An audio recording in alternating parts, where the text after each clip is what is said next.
성부와 성자와 성령의 이름으로 아멘. 하늘을 우러러 사랑할 하느님 아버지 뜻 안에서 스승이신 예수님과 도움이신 성령님과 사랑할 성모님과 성녀의 아버지와 성미카엘 대천사와 하늘의 모든 거룩한 천사들과 성인들의 전구를 청하며 기도드립니다.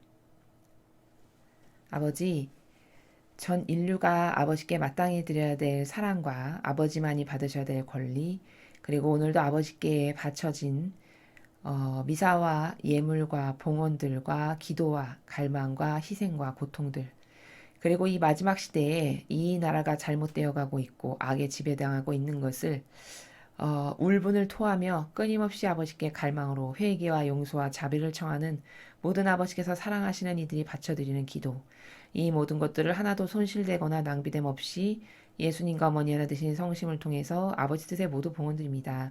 아버지, 그저 너그러이 받아주시옵소서.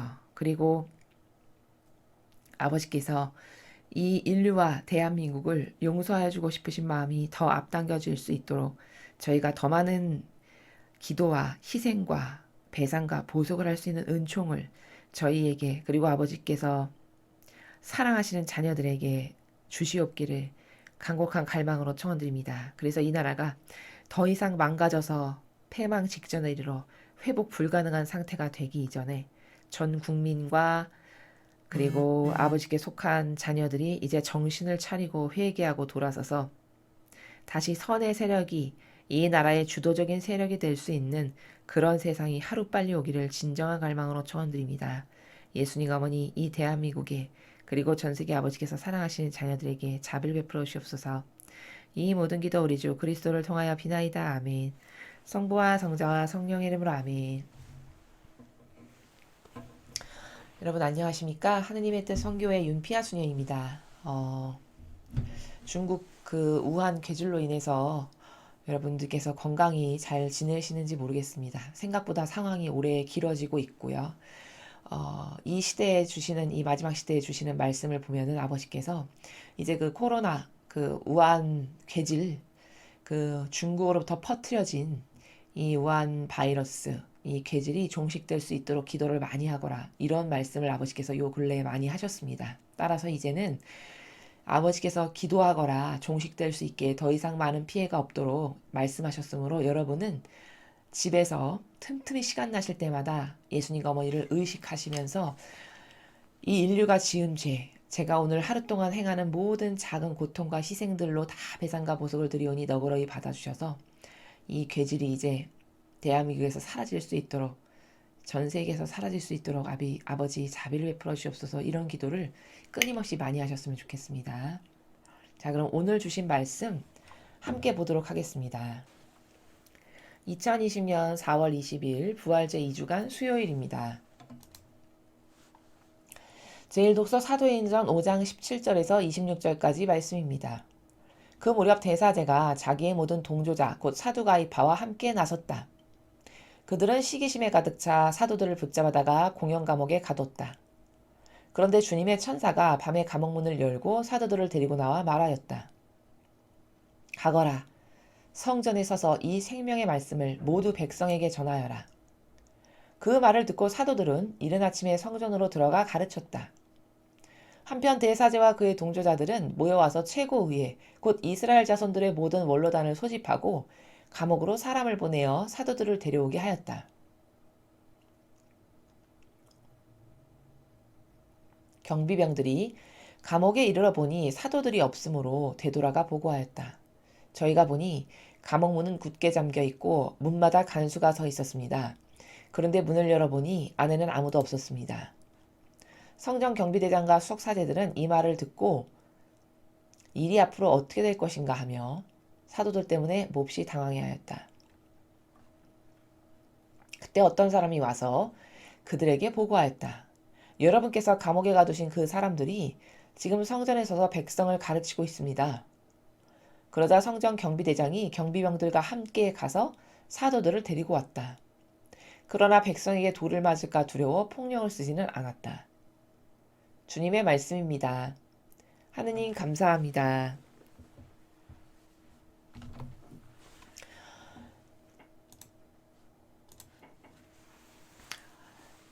오늘 지금 여러분께서 함께 저와 보신 이 사도행전 5장 17절에서 26절의 말씀을 통해서 오늘 우리는 이것을 한번 관점적으로 바라보면 좋겠습니다.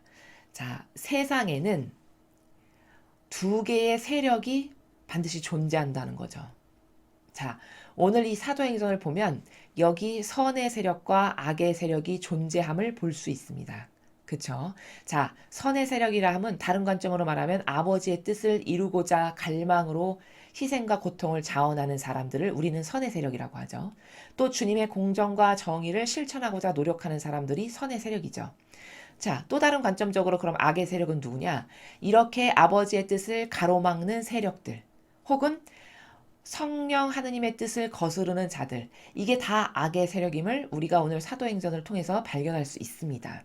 자, 근데 문제는 뭐냐면 오늘 여기 분명히 선의 세력과 악의 세력이 등장하는데요. 세상은 이스라엘에 바로 이때만 이렇게 선의 세력과 악의 세력이 있었던 것이 아니라 인류 역사를 통틀어 인류 역사는 어떤 것의 반복이냐?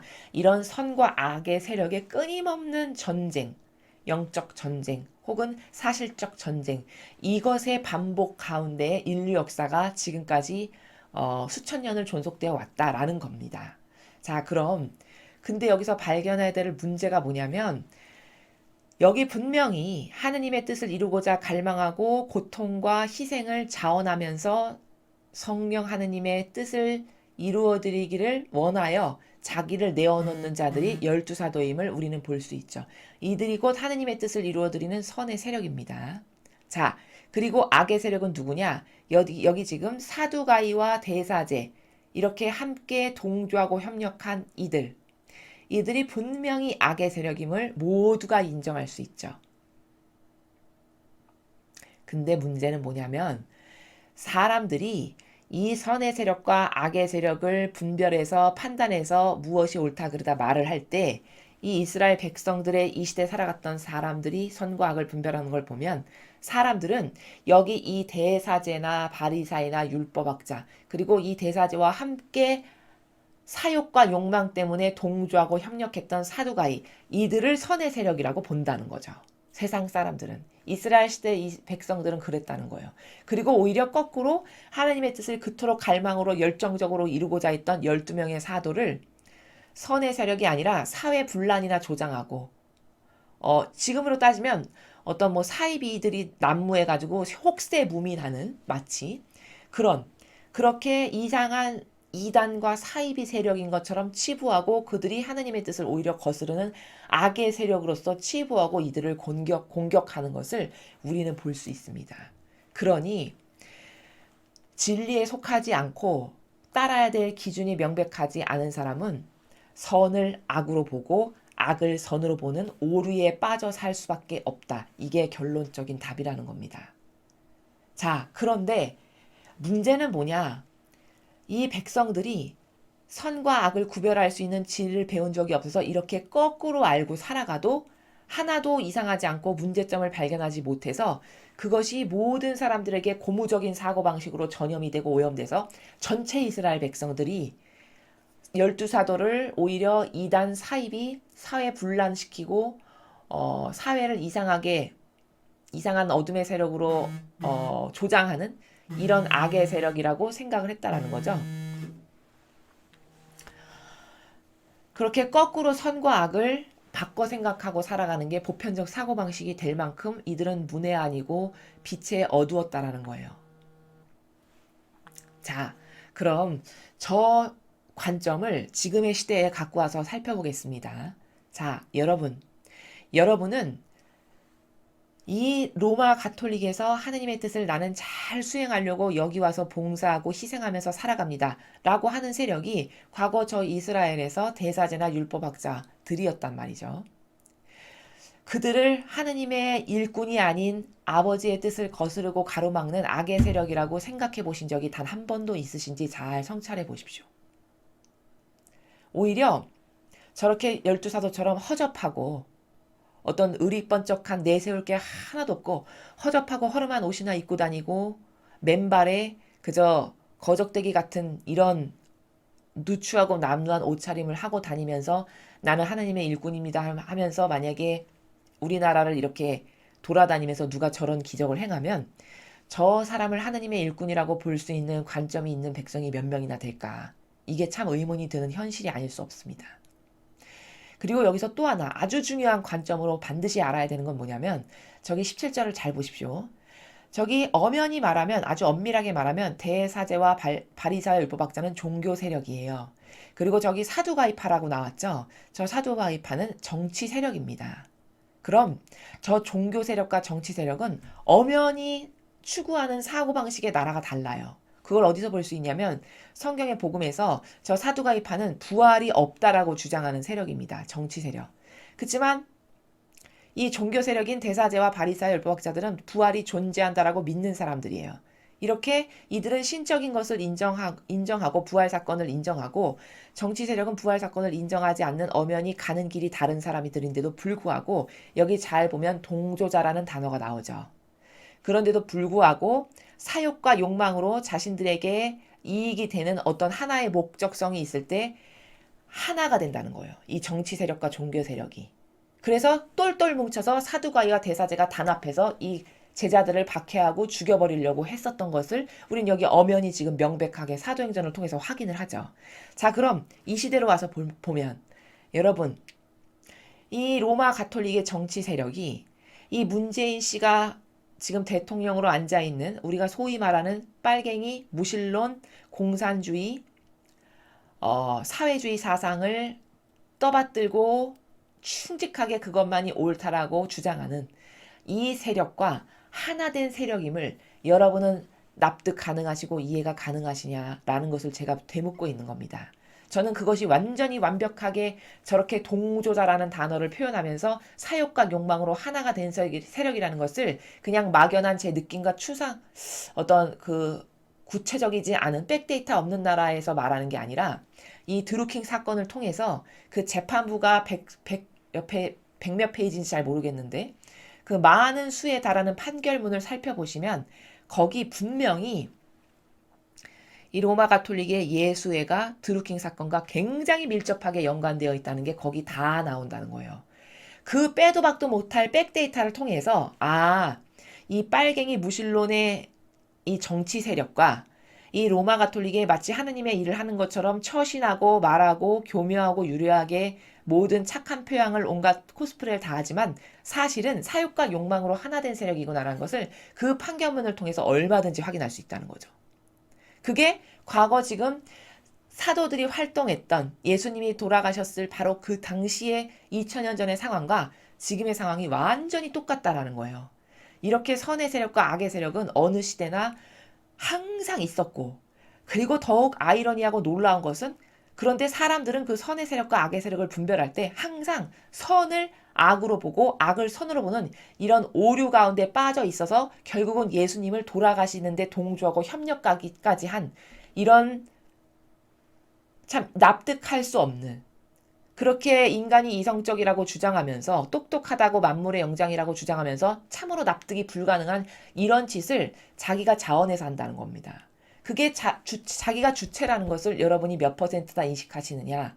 먼저 이것을 깨달아야 한다는 거고 거기다가 더욱더 놀라운 사실은 저렇게 과거에만 정치 세력과 종교 세력이 사욕과 욕망으로 단합하고 한뜻 한마음으로 일치 단결해서 선의 세력을 박해하고 없애버리려고 했던 것이 저 때만 그랬던 것이 아니라 저 세력은 사람만 바뀌었을 뿐 뿌리와 근간을 이어가지고 와서 지금도 여전히 정치 세력과 로마 가톨릭이라고 하는 이 종교 세력은 자신들의 사욕과 욕망 때문에 하나 되고 일치 단결해서 아버지의 뜻을 거스르는 마귀의 세력으로 완전히 변질됐지만 세상 사람들은 그 종교 세력이 마귀의 세력으로 변질된 악을 대변하는 세력이라는 것을 오늘날까지도 이렇게 많은 시간이 흘렀고 수많은 시행착오를 겪어서 결과적인 현실의 백데이터가 이렇게 있음에도 불구하고 아직도 그것을 깨닫지 못하는 사람이 수두룩하다라는 겁니다. 이게 놀라운 사실이고 이게 아이러니한 거고 이게 참으로 씁쓸하며 슬픈 현실이라는 거예요. 이런 것에 대한 명백한 인식 체계가 없으면 어떻게 되느냐? 우리는 한평생 마귀에게 동조하고 협력하며 살다가 죽을 수밖에 없는 비참한 인생을 살게 된다는 거죠. 그리고 나는 내가 행위의 결과로서 맺은 그 열매 때문에 결국에는 마지막 날 심판을 받을 때, 야, 너는 이렇게 마귀 세력에 한평생 동조하고 살았잖아. 동조하고 협력한 것은 성경에 나와 있지? 원리적으로 다 똑같이 지옥으로의 뜨거운 불 속에 던져진다는 걸. 그러니 너도 뜨거운 불 속에 던져져야 되겠네. 이런 판결을 받아도 아무런 거기에 변명의 여지가 없는, 변명을 하면 할수록 오히려 더 추잡하고 추악해지는 이런 나의 운명이, 나의 영혼의 그 앞으로의 현실적 운명이 다가옴을 더더욱 느끼지 못한다는 것. 왜? 막연하니까. 항상 눈에 보이는 것만 집착하면서 살았기 때문에 그것에 대한 심각성을 깨닫지 못한다는 거죠. 이래서 인류는 이 어리석은 짓을 반복적으로 역사 가운데서 되풀이하면서 오늘날까지 살아가고 있다. 이렇게 문명이 발달했는데도 불구하고 이것을 나는 몇 퍼센트로 사실적으로 인식하고 살고 있는가? 이걸 오늘 반드시 스스로가 자신의 양심 안에서 객관화시키지 않으면 발전은 없다라는 겁니다. 성모님은 저 무신론 빨갱이 공산주의 사회주의 세력을 성모님은 뭐라고 하셨냐? 이건 붉은 용의 세력이다 이렇게 말씀하셨어요. 성모님께서 주시는 메시지를 보면. 그리고 성모님은 그것을 구체적으로 딱딱딱딱 찝어서 전 세계에 4마리의 붉은 용이 대표적으로 존재하는데 그게 어디냐? 중국, 북한, 러시아, 이란. 이 4개의 나라가 붉은 용의 주도적 세력이다라고 이렇게까지 찝어서 말씀하시는 나라예요. 지금 이 시대의 영적 환경이.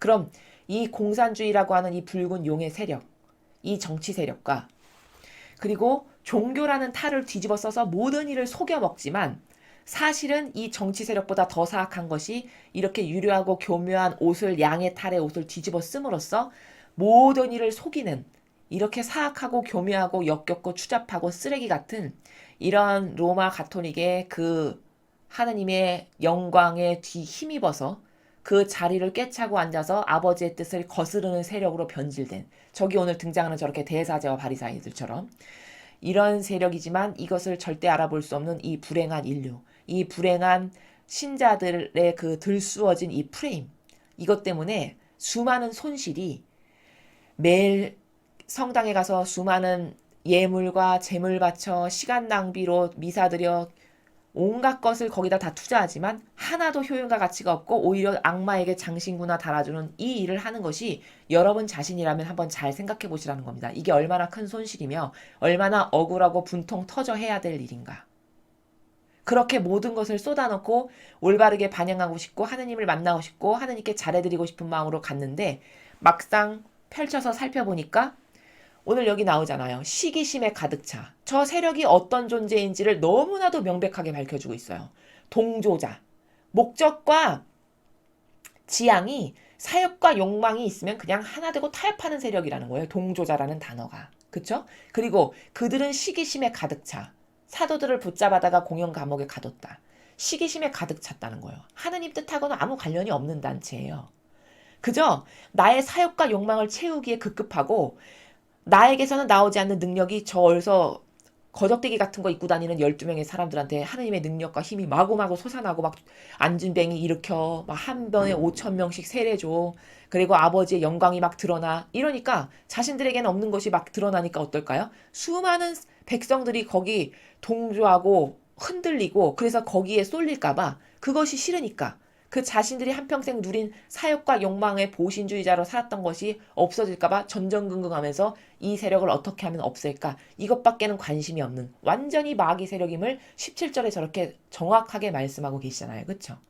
이렇게 해서 이 사도들은 분명히 하나도 질책받을 일을 한 게 없어요. 이 사도들이 한 게 뭡니까? 그냥 주님의 말씀 전한 게 다예요.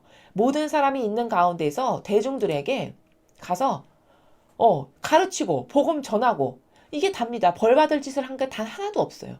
이렇게 모함과 모욕과 수치를 받을 일을 한 게 단 하나도 없다고요. 근데 이 대사제와 그의 동조자들이라고 여기 또 얘기하죠. 대사제와 바리사야 율법학자와 그리고 사두가이파 이 모든 이들은 원로당까지 소집해가지고 감옥에 이런 사도들을 가두는 이런 짓을 서슴없이 한다는 거예요. 그럼 이게 끝났냐? 이 세력이 계속 대대손손 전승해가지고 오늘날도 여러분이 알다시피 이 종교 지도자들이라고 하는 사람들이 영혼 구원에 관심이 있습니까? 아니면 복음을 이 예수님의 정신으로 전하는 데 관심이 있습니까? 아니면 똑바로 된 진리의 정신을 가르쳐서 성도들을 예수님이나 성모님과 같은 모범의 정신으로서 양육을 시킵니까? 어떤 모범을 행하고 있는지를 잘 살펴보시라는 거예요. 오히려 사욕과 욕망을 누군가가 자신들이 한평생 누리고 살아가는 사욕과 욕망을 계속 보신주의자처럼 누리고 싶은데 위협적인 세력이 다가올까봐 어디랑 협력하고 동조하고 타협했죠? 이 정치 세력과 동조하고 협력하고 타협해서 함께 모함을 하잖아요. 이런 세력으로 변질됐다. 그런데 세상 사람은 아직도 이 세력을 하느님의 뜻을 행하는 선의 세력으로 착각하고 산다는 겁니다. 그래서 이런 사도들을 아무리 가두고 해봤자 하느님의 뜻이 그 사도들에게 있으시기 때문에 그 사도들을 하느님이 보호하시니까 잠겨있던 성전문도 여시는 거예요. 천사를 보내서. 이건 자연법에서는 도저히 일어날 수 없는 일이 항상 초자연법 안에서 이 12사도들에게 일어나고 있어요. 왜? 그들이 아버지 뜻을 잘 수행하니까. 잘 수행한다는 반증이에요. 어찌 보면. 이런 놀라운 기적이 일어난다는 것 자체가. 그쵸? 그래서 오늘 우리는 이 일독서를 통해서 두 개의 세력을 정확하게 보았는데 사람들은 두 개의 세력을 거꾸로 인식하면서 살아가고 그래서 거꾸로 마귀에게 동조하고 협력하고 선의 세력은 오히려 야 너는 교회법을 봤을 때 이게 잘못됐잖아. 야 너는 교회법을 봤을 때 이건 하면 돼 안 돼. 이런 제도와 전통으로 억압하고 짓누르는 이런 현실이 되었다라는 것. 이 과거에 추석사제나 바리사이나 율법학자와 사두가이파 그리고 이들과 대립했던 12명의 사도와 뭐가 다르냐는 거죠. 오히려 이들보다 더 사악하고 교묘하고 더 속이는데 달인이 되어가지고 지금 마귀들은 이 과거의 마귀보다 더 역겹고 더 드세고 더 강하고 더 질기다. 그렇기 때문에 신자들이 그토록 많이 속는 것이다. 이것을 객관성을 가지고 여러분이 잘 이해하셨으면 좋겠습니다. 자, 그럼 오늘의 복음을 함께 보시겠습니다. 요한복음 3장 16절에서 21절까지 말씀입니다. 주님 영광 받으소서.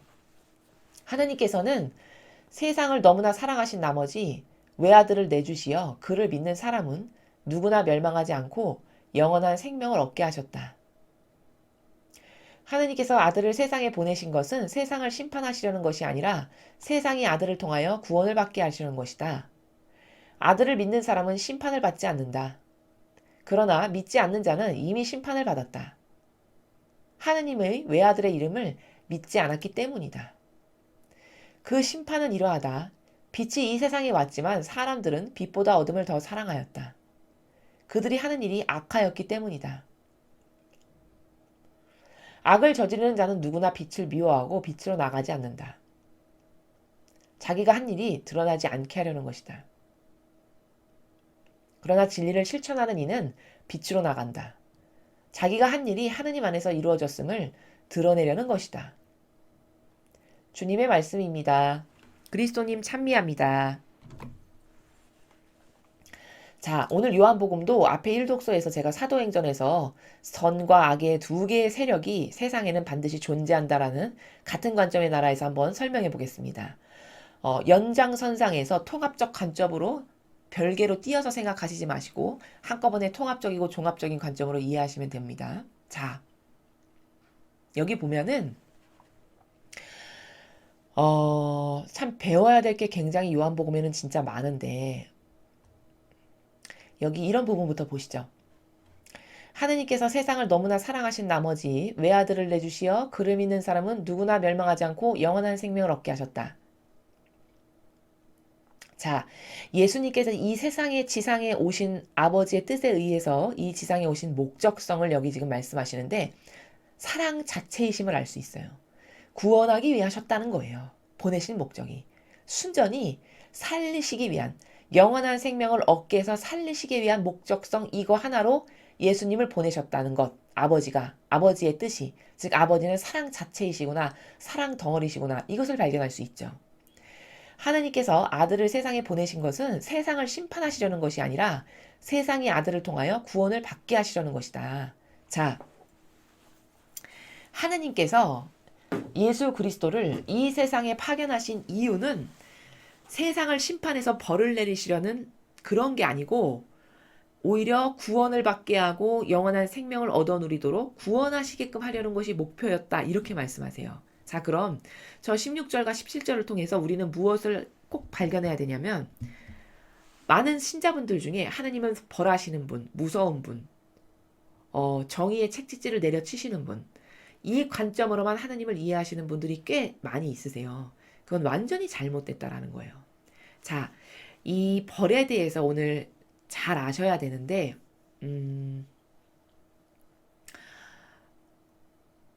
이렇게 이야기할 수 있습니다. 예를 들어, 저에게 자녀가 있는데, 그 자녀가 제가 이런 것은 이렇게 하면 안 된다 라고 이야기한 것이 있는데, 그것을 순종으로 받아들여서 지키지 않고 자기 멋대로 행동을 하면서 하고 싶은 대로 막 하고 살았어요. 자, 그래서 자기가 행동으로 멋대로 막 하고 산 그 결과, 그 행동의 유발 동기 때문에 어떤 안 좋은 일이 그에게 생겼어요. 제 자녀에게. 자, 그럼 이런 경우 이것은 제가 그 자녀에게 벌을 준 겁니까? 아니면 그 자녀가 제 말을 듣지 않고 순종하지 않음으로써 스스로 그 징벌을 끌어들인 겁니까? 엄밀하고 냉혹하게 말하면 자기의 그 악한 죄악의 행위의 결과로서, 즉 자업자득이라고 우리가 세상에서 말하죠. 자업자득의 결과로서 그 어떤 안 좋은 일이 자신에게 생긴 겁니다. 이건 제가 그에게 일방적으로 벌을 준 게 아니라는 거예요. 그쵸? 그럼 이런 케이스가 있을 때 사람들은 세상에서 유물론적이고 자연법적인 관점에서 봤을 때, 아유, 저 사람 벌 받았네, 이렇게 말한다는 거예요. 세상 사람들이 봤을 때.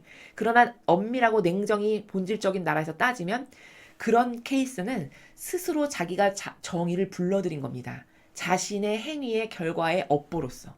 그렇죠? 이런 경우가 굉장히 많아요. 성경엔 이런 경우가 굉장히 많이 등장합니다. 제가 무슨 사업을 했는데 사업이 잘 안 돼서 망했어요. 이를테면. 자, 그럼 그 사업을 하다가 사업이 잘 안 돼가지고 망한 것은 하느님이 저에게 벌을 주셔서 제가 망한 걸까요? 아니면 제가 하느님 뜻 안에서 갈망하고 늘 아버지 뜻 안에서 이것은 어떻게 할까요? 여쭤보고 보고드리고 그분을 의식하는 나라에서 안 하고 제 멋대로 제 자아가 원하는 대로 하다가 망한 건가요? 그렇죠. 제 멋대로 제 자아가 원하는 대로 하고 싶은 대로 막 하면서 하다가 결국은 망한 거잖아요. 저의 사업이. 그럼 이렇게 망했을 때 이것은 순전히 저의 탓일까요? 하느님께서 저를 벌 주신 걸까요? 이것 역시도 제가 하느님을 의식하고 이 사업체를 아버지 뜻으로 인도해 주세요. 이끌어 주세요. 저는 보잘것없는 존재이니 아버지가 이 사업의 주체가 되어 주세요. 이런 의지와 갈망과 의탁 가운데 하지 않고 제 뜻과 제 자아가 제 어떤 기준이 원하는 바로 하면서 맺은 그 열매적 결과로 망한 게 온 거죠. 그쵸? 그런데 세상 사람은 이런 경우에 어떻게 생각하냐면, 아, 나는 벌 받았어. 하나님은 내 사업체를 도와주지 않았어. 하나님은 안 계셔. 하나님은 나를 미워하시나 봐. 이쪽으로 간다는 거예요. 그럼 이것은 그 벌에 대한 관점의 개념이 없어서죠. 저는 이런 경우를 굉장히 많이 봐요. 신자분들 가운데서. 어떤 무슨 안 좋은 일이 자기에게 생기거나 어떤 뭐 병이 왔거나 사업이 망했거나 어떤 불행한 일이 자신에게 벌어지잖아요. 그럼 100 중에 99명 이상은 다, 아, 하나님은 나를 사랑하시지 않으셔. 어떻게 사랑한다면 그럴 수가 있어? 나는 벌 받았어. 이렇게 말하고 그때부터 단절해버리고 냉담하시고 하느님을 버리는 이런 분들을 많이 제가 봤다는 거예요. 근데 이것은 벌이 뭔지를 정확히 몰라서입니다. 그 벌의 포괄적 관점의 나라를 제가 지금 말씀드리는데, 어떤 케이스는 하느님이 진짜 벌하시는 경우도 있어요. 뭐 예를 들면은 노아의 홍수를 보죠. 노아의 홍수를 보면은 그건 순전히 인간이 어떻게 그 홍수를 만들어낸 게 아니라 순전히 자연적 재해. 하느님이 홍수를 내리셔서 그 홍수로 인해서 전 인류가 멸망하고 노아만 살아남은 이런 사건이죠. 그럼 그것은 천재지변. 사람이 어떻게 할 수 있는 것이 아닌 천재지변에 의해서 하느님의 벌을 받은 거죠. 자, 그런데 굉장히 섬세하고 디테일한 게 뭐냐면, 그러면은 그 인류가 그런 하느님의 벌을 받은 것은 순전히 하느님이 너 벌 받아야 되겠어 해서 일방적인 어떤 행위를 하셨다기보다는 인류가 그동안 너무 악하게 산 결과가 있었잖아요. 그쵸? 그 노아의 방주 때까지 하느님의 말씀을 거역하고 어기고 올바르게 순종하지 않고 살면서 지은 죄악이 끌어 넘쳤어요. 그래서 그 죄악의 결과로서 그 홍수라는 사건이 일어난 거거든요. 그럼 이것은 순전히 100% 하느님께서 벌을 주셨다. 이렇게 보면 안 된다는 거예요. 거기 반드시 죄악이 없는데 하느님이 일방적으로 그런 것을 하시지 않는다라는 관점에서 이 벌은 함부로 벌받았다라고 말하면 굉장히 올바르지 않은 관점의 나라에서 여러분이 벌에 대해서 함부로 언급한다라는 것을 제가 지금 말씀드리는 거예요.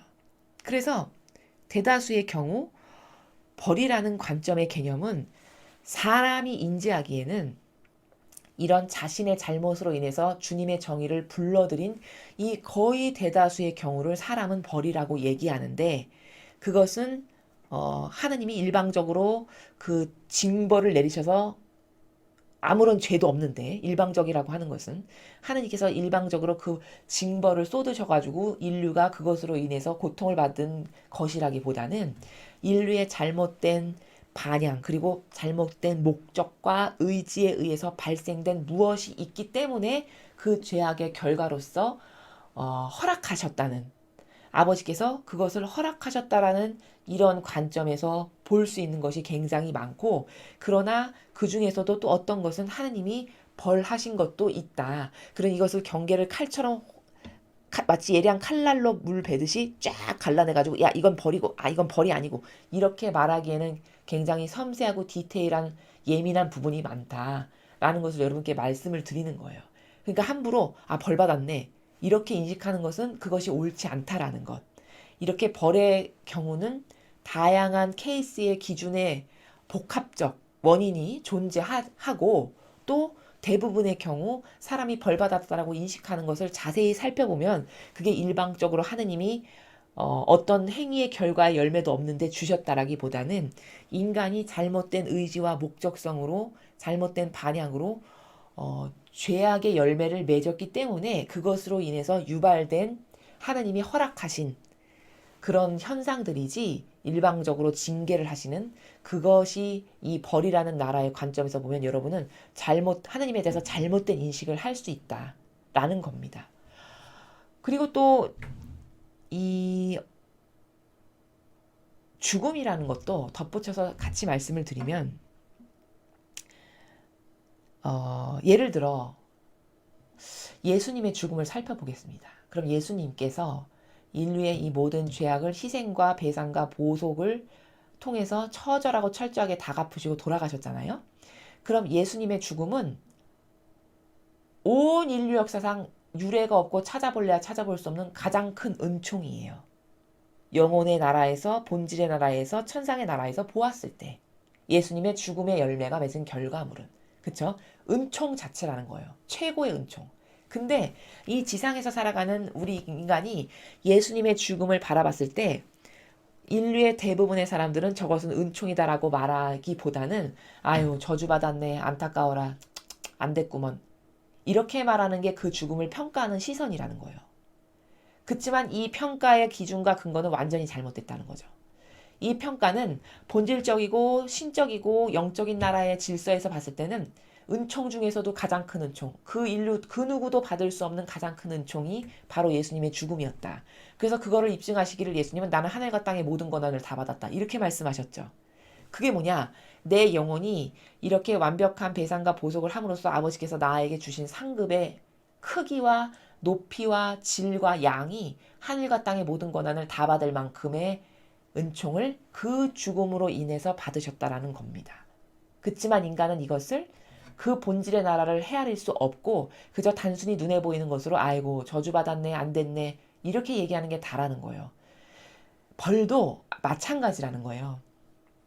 어떤 한 사람의 죽음이 아 저거 벌 받았네 하늘물도 벌 받았네 이렇게 말하면 큰일 난다는 거예요. 그 기준은 냉정히 말하면 하느님께만 있고요. 그것이 뭐 벌이다 아니다 세밀하고 디테일한 그런 섬세적인 사항의 그 규칙들은 그 기준들은 오로지 하느님 아버지가 정하시는 것이고 그분께만 있고, 그냥 우리는 큰 바운더리를 잡을 때 어떤 인간이 벌이라고 말하는 나라는 냉정히 말하면 자신의 행위적 열매가 맺은 결과물로서 목적과 지향과 의지가 올바르지 않아서 어떤 것을 맺었을 때 그것에 의해 정의를 스스로가 불러들이는 케이스를 대부분 벌이라고 우리가 부른다. 라는 요 관점으로 잘 벌에 대해서 이해를 하셔야 된다는 겁니다. 그래서 예수님의 죽음에 대해서 지금 인류가 얼마나 잘못 이해하고 있는지를 하나 예를 들었는데, 또 이런 예도 있어요. 성경에 왜 예수님께서 탄생하실 때 그 죄 없는 어린아이들이 맛배가 다 죽었잖아요. 그 예수님을 죽여버리기 위해서 다 그 왕의 명령에 의해서 맛배들을 다 죽였잖아요. 그래서 그때 죽임 당한 어린 아기들 있죠. 그 어린 아기들의 죽음도 마찬가지로 사람 눈으로 자연법에 살아가는 사람은 눈으로 봤을 때는 아유 참 안 됐네, 벌 받았네, 저주 받았네 이렇게 얘기하겠지만, 사실 그 어린아이들의 죽음은 그 죽음의 목적성과 그 행위의 열매로서 맺은 그 의지가 뭐냐면 하느님 아버지의 뜻에 의해서 그분의 손에 의해서 죽음을 당한 거잖아요. 어떤 자기의 죄악으로서 맺은 열매로 인해서 죽음을 당한 게 아니라, 그쵸? 하느님 뜻에 의해서 그것이 그냥 허락된 거예요. 그 아기들의 죽음이. 그러니까 어떨까요? 그 목적성이 하느님 뜻에 의해 희생당한 거기 때문에 그들은 이미 천상의 나라에 다 가 있다는 거예요. 그럼 이 아기들의 죽음도 사람 눈으로 봤을 땐 저주받은 거지만, 그리고 참으로 불쌍하게 비명 행사한 거라고 사람들은 얘기하겠지만, 사실 그 죽음은 엄청난 축복을 받은, 천상에서는 이미 영원한 생명을 얻어 누리고 살고 있는 대단한 축복을 받은 죽음이다. 요런 관점으로 봐야 되는 게 맞다. 그렇기 때문에 벌도 이렇게 다양한 종합적 관점을 통해서 이야기할 수 있는 것이지, 어떤 딱딱딱딱 경계를 설정해서 무를 칼로 베듯이 그런 식으로 벌이다 아니다 이렇게 말하기는 참 디테일한 부분이 고려돼야 될 부분이 많다. 이것을 여러분이 아시면 됩니다. 그래서 결과론적으로 하나님은 사랑 자체시고, 예수님을 세상에 보내신 것은 그 예수님을 통해서 배상과 보속이 됨으로써 인류가 구원받게 하기 위해서, 또 예수님을 보고 누군가 똑바로 올바르게 반향을 하고 그분처럼 되기를 갈망하고 용해되기를 갈망하고, 그래서 그분의 정신으로 산다면 영원한 생명을 인류가 얻게 하기 위해서, 이런 사랑 덩어리신 아버지는 목적성이 살리기 위해서 보내셨다. 그것을 인류는 올바른 관점이 없으면 벌 주기 위해서 보내셨다. 심판하게 하시려는 것이 아니라 이 나라가 바로 그 나라죠. 그 인지적 관점의 나라를 여러분이 올바르게 정립하셔야 된다는 거죠. 그래서 아들을 믿는 사람은 심판을 받지 않는다. 그러나 믿지 않는 자는 이미 심판을 받았다. 자, 예수님께서 이 지상에 오셔서 하신 모든 행위와 업적과 그 모든 공로를 통해서 예수님을 믿는다. 그럼 저 믿는다라는 것은 뭘까? 여러분, 누군가를 믿으면 여러분은 하나 되고 싶으시죠? 즉 하나 되는 것을 말하는 거예요. 예수님의 정신세계와 완전히 하나 되는 것. 또 누군가를 믿는다면 나를 내어놓고 싶죠. 그렇게 예수님과 어머니께 나의 전부를 내어드리는 거예요. 자, 누군가를 믿는다면 그 사람의 뜻으로 하나 되고 싶지 내 뜻으로 하나 되고 싶진 않죠. 마찬가지로 누군가를 믿는다는 것은 내 뜻과 내 의지는 다 버리고 오로지 예수님과 어머니의 정신과 가르침과 모범과 카리스마, 그 두 분의 그런 정신은 어디로부터 온 거죠? 하느님 아버지의 뜻으로부터 오신 거죠. 그것으로만 하나 되겠다라고 열망하고 갈망하고 그것 이해 다 모든 것은 다 버리는, 이게 바로 믿는다는 나라예요. 이렇게 누군가가 믿었어요. 예수님을. 그래서 그렇게 하나 됐어요. 그 정신으로. 그럼 심판을 받지 않는다는 거예요. 당연한 거 아닙니까? 아니 예수님이 심판받지 않으시잖아요. 예수님이 지옥 가실 리가 없잖아요. 그쵸? 그럼 나도 그분과 하나 됐으니 예수님이 지옥이나 연옥을 가실 수 없으시듯이 나도 그분과 하나 됐으니까 당연히 하나 된 자는 지옥이나 연옥을 갈 수가 없는 거예요. 그러니까 심판을 받지 않는다고 말씀하시는 거예요. 그러나 믿지 않는 자는 이미 심판을 받았다. 하느님의 외아들의 이름을 믿지 않았기 때문이다. 자, 하나 되지가 않았어. 믿지 않아서. 내 뜻으로 끊임없이 살고 내 뜻만이 더 아버지 뜻보다 옳다라고 여기면서 끊임없이 맹종하고 추종하며 한평생 거기에만 희망을 두고 살아. 그럼 어떻게 될까요? 믿은 게 아니죠. 그런 자는 이미 심판을 받았대요. 이미 심판을 받았다는 게 뭔가? 자, 육적으로는 이렇게 살아있을지 모르겠지만 이 영혼은 이미 심판을 받은 상태. 즉, 네 영혼이 따르고 존중하고 그리고 믿고 갈망하는 나라는 저 천상의 것이 아니라 네 인간적인 것, 너의 기호와 너의 만족을 추구하는 그거기 때문에 너는 목숨은 붙어 있을지 모르겠지만 겉에 보이는 형상적이고 유물적인 것으론 그치만 너의 내면적인 영혼은 이미 그것 자체가 하나 되지 않았다는 게 이미 심판을 받은 거다. 이 말씀을 말씀하시는 겁니다. 그 심판은 이러하다. 빛이 이 세상에 왔지만 사람들은 빛보다 어둠을 더 사랑했다. 자, 여기부터 두 개의 세력에 대해서 지금 말씀하시는 거예요. 우리가 앞에 1독서에 배운 것처럼 빛이 세상에 왔다. 예수님께서 세상에 오셨어요. 빛 자체시죠. 어둠이란 그분 안에 찾아볼래야 찾아볼 수가 없는 빛 자체셨어요. 입만 열면 하느님의 뜻 진리를 말씀하셨고 옳고 그름의 명백한 분별의 기준이 그분 안에 다 있었고 그쵸? 참되고 영원하고 변질되지 않고 아름다움 자체인 모든 속성이 그분 안에 다 있었단 말이에요. 빛 자체셨어요. 그분이 오셨어요. 근데 사람들은 이 빛보다 어둠을 더 사랑했어요. 자, 그러니까 바리사이와 율법학자 그리고 그들과 하나 되고 동조한 사두가이뿐만 아니라 이스라엘 백성들 그쵸?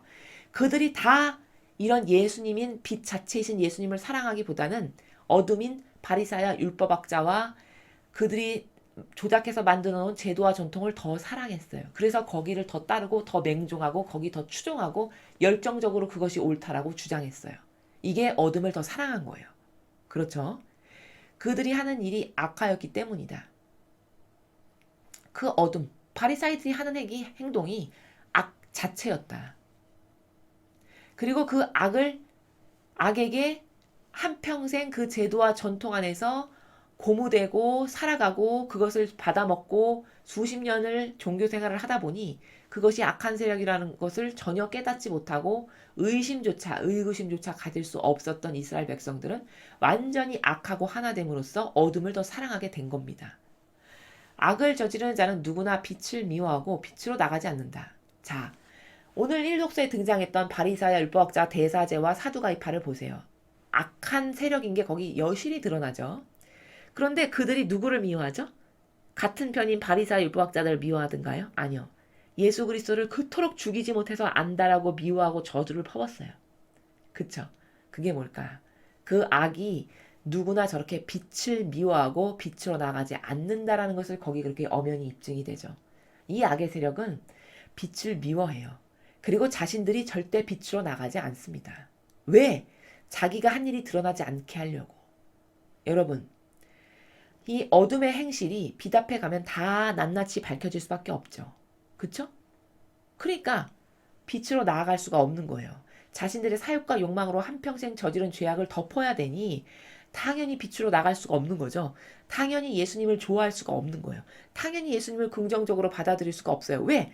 자신들의 그 추악한 민낯을 끊임없이 저것은 잘못됐다, 이것은 잘못됐다, 이것은 아버지 뜻을 거스르는 것이다. 예수님이 그렇게 하셨잖아요, 실제로. 끊임없이 돌아다니실 때 바리사 율법학자들 만나시면 뭐라고 하셨죠? 너희들은 바리사의 누룩을 조심해라. 그들은 모든 국민에게 힘든 것은 다 지어놓고 자기는 손가락 하나 까딱하지 않는 존재다. 이렇게 말씀하셨죠. 그게 뭘까? 그게 자기가 한 일이 드러나게 하려는 예수님이 싫은 거예요. 끊임없이 무엇이 옳다 그르다 진리의 빛으로 끊임없이 사람들에게 사고방식의 눈과 귀를 열어주려고 이것은 잘못됐다, 이것은 옳다, 이것은 아버지 뜻에 반하는 것이다. 이걸 계속 가르치셨잖아요. 그것 자체가 싫은 거예요. 왜? 자기들의 행실의 민낯이 다 드러나니까 그게 싫은 거예요. 그러니까 이 악을 저지르는 자는 누구나 빛을 미워하고 빛으로 절대 안 가고 그것은 왜냐? 자기가 한 일이 드러나지 않게 하려고. 이렇게 두 개의 극반대적인 세력, 어둠과 빛이라고 하는 세력이 반드시 선과 악이라는 세력이 세상에는 이렇게 존재한다라는 것을 지금 이것은 본질로서 설명하는 거고 일독서는 형상으로서 보여준 거예요. 이해가 되시죠? 일독서는 형상으로서 설명을 쫙 해주는 거고 두 개의 세력이 어떻게 대립을 하는지. 오늘 요한복음은 본질의 나라에서 두 개의 대립적 세력, 선과 악의 세력을 지금 이렇게 설명하고 있어요. 그것을 연관시켜서 통합적 관점으로 여러분 보시면 더 이해가 잘 되겠죠. 이 나라도 보십시오. 이 악을 저지르는 자는 끊임없이 속이는 것을 반복하고 끊임없이 빛으로 나오지 않아요. 그렇죠? 무엇이 옳다 그르다라고 정의와 공정 가운데서 따지는 사람을 정말 싫어해요. 그러니까 이 우파를 박해하고 핍박하는 거예요. 끊임없이. 왜? 자기가 한 일을 우리가 계속 대중 앞에 널리 알리는 것을 하니까 그게 싫죠. 그러니까 이 우파의 사람들을, 빛을 좋아하고 빛을 사랑해서 빛으로 나가기를 갈망하는 사람들을 끊임없이 박해하는 거예요. 똑같은 이치죠. 과거 2000년 전 바리사이들과.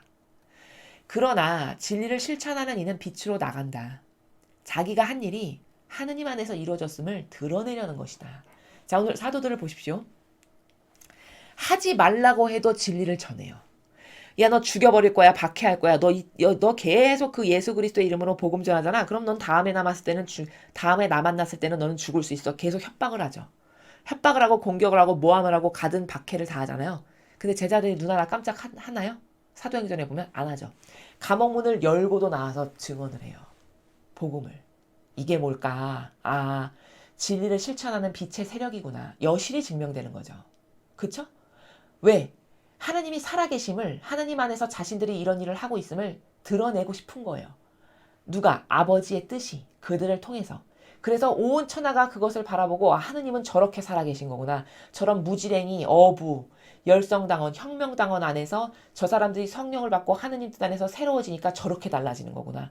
하느님은 저렇게 살아계시구나. 이것을 만인 앞에서 증거하게 하시는 거예요. 그래서 끊임없이 복음을 전하고 복음을 통해서 아버지가 어떤 분이신지를 깨닫게 하고 그 나라가 뭔지를 펼치시는 이 사명을, 복음 전파의 사명을 이렇게 끊임없이 갈망으로 하게끔 사도들을 인도하시고 역사하시고 감옥문도 여시고 빼내실 만큼 이런 일이 그들에게 일어나는 거예요. 이렇게 선의 세력은 끊임없이 빛으로 나가요. 끊임없이 빛을 증언하며 끊임없이 그 아버지의 뜻이 무엇인지를 남에게 알리고 전파한단 말이죠. 그러나 이 끊임없이 빛으로 나아가서 옳고 그름을, 공정과 정의를 말하고 진리를 말하는 이 세력이 눈에 가시겠죠. 마귀의 입장에서는, 악의 세력의 입장에서는. 그러니까 사두가이와 바리사 율법학자들이 박해하는 거죠. 똑같잖아요. 지금 세력도. 이 교회에서 당신들은 하나님의 뜻 진리에 봤을 때 예수님의 모범과 정신과 가르침에는 요런 게 다 반한다.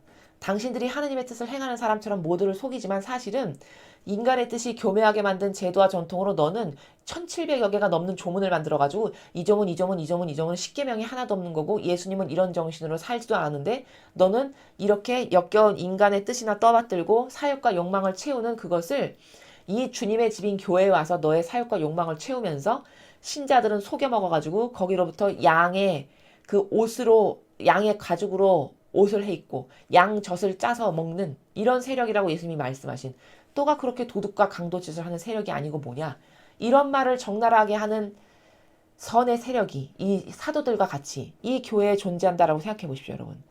그게 이 교회에서 존속할 수 있을까요? 지금 사도들을 대하는 이 나라를 살펴보신다면 존속이 불가능하죠. 이렇게 죽이지 못해서 안달인데. 왜? 자신들의 행실을 계속 민낯을 사람들에게 다 낱낱이 파헤쳐서 말하는데 그 마귀가 좋을 리가 없겠죠. 그러니까 이 제자들을 죽여버리고 어떻게 하면 감옥에 가두고 어떻게 하면 말 못하게 할까, 이것밖에 없잖아요. 이 사람들의 머릿속에. 이게 바로 어둠의 세력이 하는 짓거리예요.